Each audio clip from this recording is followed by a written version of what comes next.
Hello to all you lovely people out there. We finna get to it with this series. This is gonna be highlighting the importance of women, their decision making, and then also just showing, just the history of the Bible, just starting off with man and woman in general, just how sin and all that started. We're gonna go start in Bereshith, which is Genesis.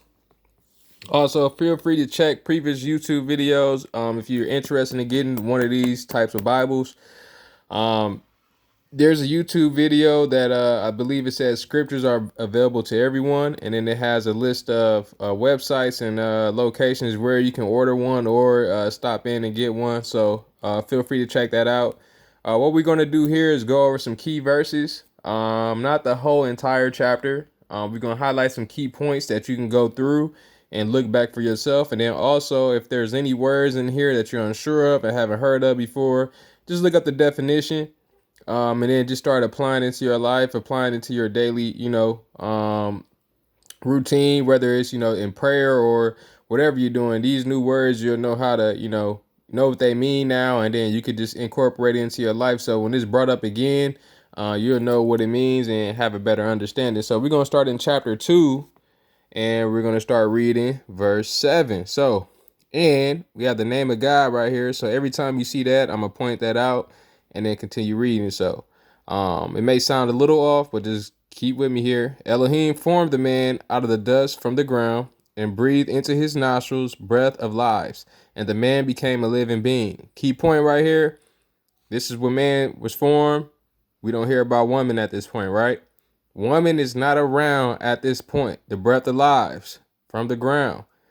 That's how man came about. Now we go to verse 9. And out of the ground, we have the name of God right here. Elohim made every tree grow that is pleasant to the sight and good for food, with the tree of life in the midst of the garden, and the tree of the knowledge of good and evil. So, key points here. There were many trees that he made grow at this point. All right, so we got some pleasant trees. You got the yucca tree. I think it's silk cotton trees. A lot of people call it beautiful. You can go look those up. Anytime you go see a huge forest or anything like that, it's a lot of beautiful trees up in there. So it just makes the planet look beautiful. So you can go find proof for that. And then good for food. You got like orange trees, apple trees, things like that. It's a lot of trees that people are using that is good for food. Are they not? All right. So, but in the midst of the garden, right, we have the tree of the knowledge of good and evil, and then the tree of life. All right. So there's two trees here. All right. So you gotta. These are two key points right here. So if feel free to go back and read chapter 1. But as we continue on, we're going to go down to verse 16, and we have the name of God right there. Elohim commanded the man, saying, eat of every tree of the garden, but do not eat of the tree of the knowledge of good and evil, for in the day that you eat of it, you shall certainly die. So all I see is right here, of every tree of the garden, but you can eat from, but do not eat of the tree of the knowledge of good and evil. So it was two trees back there, tree of life.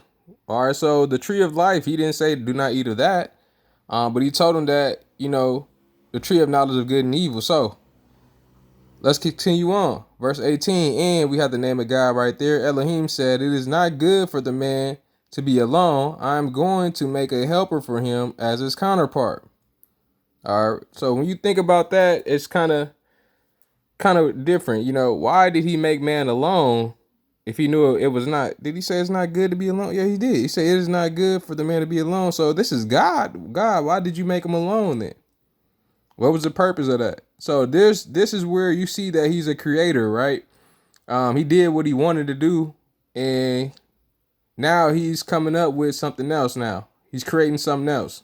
So the man did not ask to make a helper. It is said that it is not good for the man to be alone. I am going to make a helper for him as his counterpart. All right, so we got all these key points here. You got the tree of the knowledge of good and evil. Do not eat of it. That's the commandment there. Of every tree, you can. The man saying, eat of every tree of the garden. All right, so every tree is good, but the knowledge of good and evil. Got it. Got it. That should be easy, right? All right, got it. That's all I got to do. So if every man today went back, same scenario, would you fail? All right, so let's go down. We're going up to verse 21. So we got the name of God right here. Elohim caused a deep sleep to fall on the man, and he slept. And he took one of his ribs and closed up the flesh in its place. And the rib which, we got the name of God right here, Elohim had taken from the man, he made into a woman, and he brought her to the man. And the man said, this is now bone of my bones and flesh of my flesh. This one is called woman, because she was taken out of man. All right, so this is where woman was created. She came out of man. Absolutely. She was his rib. All right, she started off as a rib. That's what she was made from. He closed it up. Bam, made woman. But that's not how he made man, right? If you go back, chapter 2, verse 7, it tells from the dust of the ground, he made man, right? There was no rib, right? So the rib that he used to create woman came from the man that he made from the dust of the ground. All right, got it. So that's key. All right, so now it goes here. For this cause a man shall leave his father and mother and cleave to his wife, and they shall become one flesh. And they were both naked, and they were both naked, the man and his wife, yet they were not ashamed. Now, that's a key point right there. If your wife, if the woman came out of man from his rib, his bone, God developed, why would she want to sleep or be around any other male? You know what I mean? Like, that's kind of weird, isn't it? Like, that means that this man has to be or desiring the same thing as the woman, right? Because they're the same, right? They're one flesh, right? That's something to think about. Adultery, things of that nature. Marriage is serious. That's you. You said leave his father and mother and cleave to his wife. So that means that you're not the same as when you came from your father and mother, right? So that's something key to think about. As we continue on, we're going to go to chapter 3. And the Nahas was more crafty than all the lives of the field, which, we have the name of God right there, Elohim had made. And he said to the woman, is it true that Elohim has said, do not eat of every tree of the garden? That's crafty, isn't it? He said, let's go back to that. And he said to the woman, not man, to the woman. So is he there? That's a question to ask. Is your husband there? Is the man there? He talking directly to the woman. He not talking to the man. He not talking to no. He talking directly to the woman. That's key right there. He asks, is it true that Elohim has said, do not eat of every tree of the garden? Do not eat of every tree of the garden. What did he ask? What did he tell the man the commandment? Didn't I just give you that? You have to go back and check. If you don't remember right now, I remember, but don't take my word for it, right? The Bible says trust no man. Now, verse 2, and the woman said to the Nahash, they having a conversation right here. This is between the woman and the Nahash. The man ain't even involved, right? Or is he? They one flesh, right? We are to eat of the fruit of the trees of the garden, but of the fruit of the tree which is in the midst of the garden, Elohim has said, do not eat of it nor touch it, lest you die. When did God give that commandment? It's worded so differently, right? Is it the same words that God said? Oh, it means the same thing. No, is it worded the same way? Is that the same commandment? If you go back and read chapter 2, is that the same commandment? Did she just lie? Did she just lie right here? Before it's like, just think about it. Before they didn't eat it yet, or did they? They thinking about it. Go look up Bible verses where they talk about thinking. All right, so she's thinking about things right here. Why? All right, let's just keep going. Let's not get into that. All right, so verse 4, and then it has said to the woman, you shall certainly not die. What? Oh, so now he's making it seem that they're two different people now. He's talking just to the woman. He's not talking to the man, right? He's saying, no, this is just for you. Is that right? Hold on. Let's verse 5. For Elohim knows that in the day you eat of it, your eyes shall be open, and you shall be like him, knowing good and evil. And the woman saw that the tree was good for food, that it was pleasant to the eyes, and a tree desirable to make one wise. And she took of its fruit and ate. and she also gave to her husband with her, and he ate.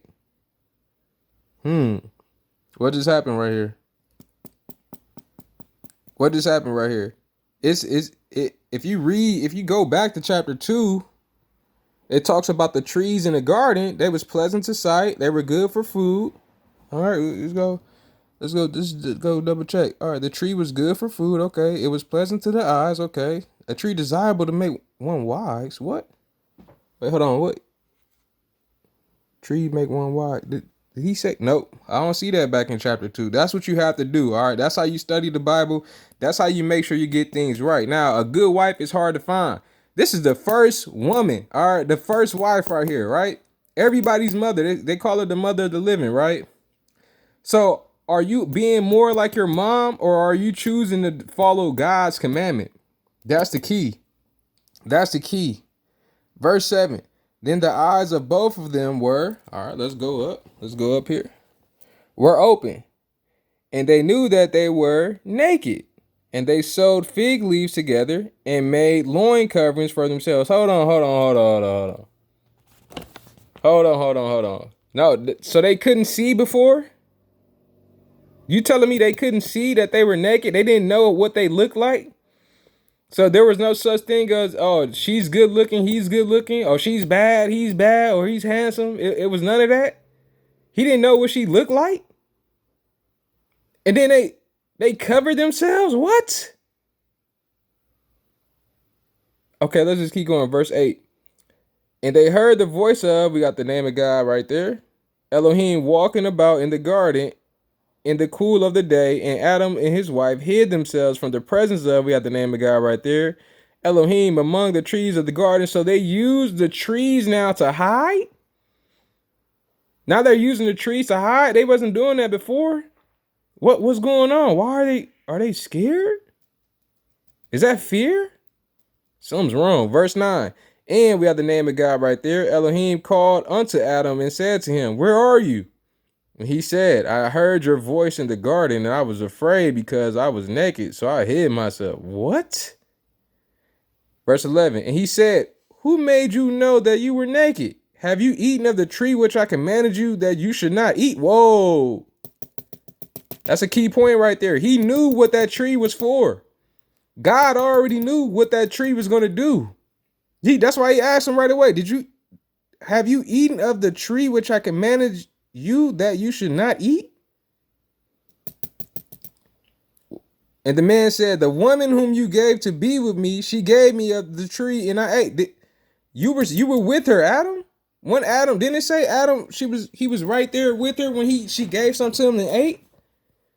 Is Adam lying now? Is Adam lying? Or is he being like a kid? Oh, but he did it first. Tim did it first. Stacy did it first. All right, come on, let's keep going. Verse 13, and we have the name of God right there. Elohim said to the woman, what is this you have done? And the woman said, the Nahas deceived me and I ate. What? The Nahas, now you blaming. Verse 14, and we got the name of God right there. Elohim said to the Nahas, because you have done this, you are cursed more than all livestock and more than every beast of the field. On your belly you are to go and eat dust all the days of your life. All right, we're going to stop right there. Now, what we also see is that the Nahash, when you find out what that is, it was actually communicating with the humans. All right, so the humans were communicating with God's other creations. That's a key point. How many of you tell your dog to sit and it sits? How do you train your animals? Think about that. Your animals understand you, right? You walk around and you look at these things, these insects and all these things like they don't exist, but they understand you. They see fear. Going to go hide themselves in the midst of the garden. Why you think them animals, you probably disobeyed or did something? We're going to get more into this. It's a lot to be said about this. That's a lot to think about. It's a lot to think about and be said. When you tell your dog, teach your dog certain tricks or routines, do they do it on your command? Probably. You gonna let your dog deceive you? Probably not.